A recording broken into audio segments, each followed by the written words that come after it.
In OSU, there's plenty of ways to find out about recent scores. For example, CPOL and OSU subreddit are both extremely active, though with past scores it gets a little more difficult. You can find them on leaderboards, obviously, but sifting through hundreds and thousands of maps just to find cool scores isn't very efficient. As a little project, I thought it would be fun to highlight some of the unique and unusual OSU scores as a little video series. I'll tend to bias towards more unknown scores, as I think it would be more fun to spread bits of OSU trivia, rather than tell you something you already know.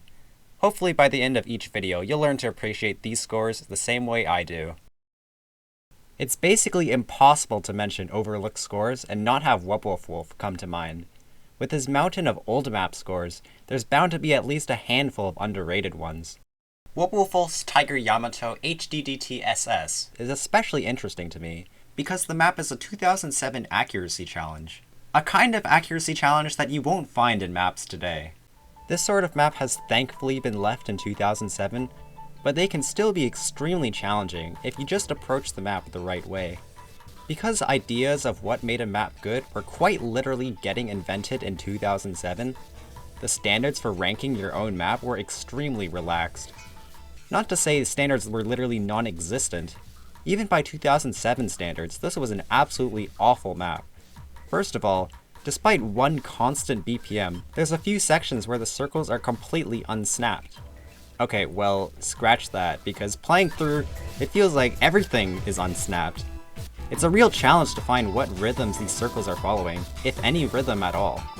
To keep good accuracy, you pretty much need to ignore the music and treat it as background noise. It's especially hard as a modern player, since you've trained on ranked maps where the objects are more obviously following the music, and the timing has gone through multiple quality checks. To be able to SS Tiger Yamato is to be able to throw hundreds of hours of muscle memory away and only click the circle after it fades, no matter how offbeat it may be.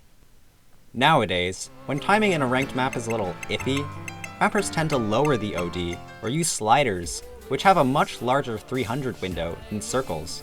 Tiger Yamato, however, is filled with OD9 circles, an unusually high setting that was rarely touched back in 2007, on top of mainly using the most punishing object for accuracy.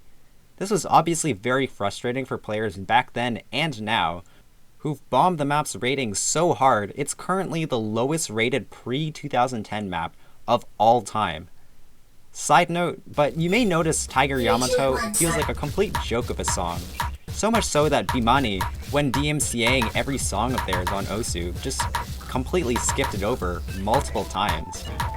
Now, WubWoofWolf is known for his unrivaled experience on old maps, often creating massive leaderboard gaps. Except this score is, instead of a leaderboard gap, it's an accuracy gap. Adding Hidden makes this map significantly more annoying. At least without Hidden, it's quite easy to know when to tap. It's when the approach circle reaches the outer border of the hit circle. Now with Hidden and DT, it brings the map to a whole new level. With Hidden, it's much more difficult to time your hits, especially on a map as mistimed as this. The ideal moment to tap is when the circle's completely faded from the screen, a much more vague window that is very easy to mess up on OD 10.4. OD 9 with DT gives very little room for error, so this is a map where you absolutely need to learn and memorize all its quirks to be able to SS, while also needing excellent reading and experience with SSing old maps to start with.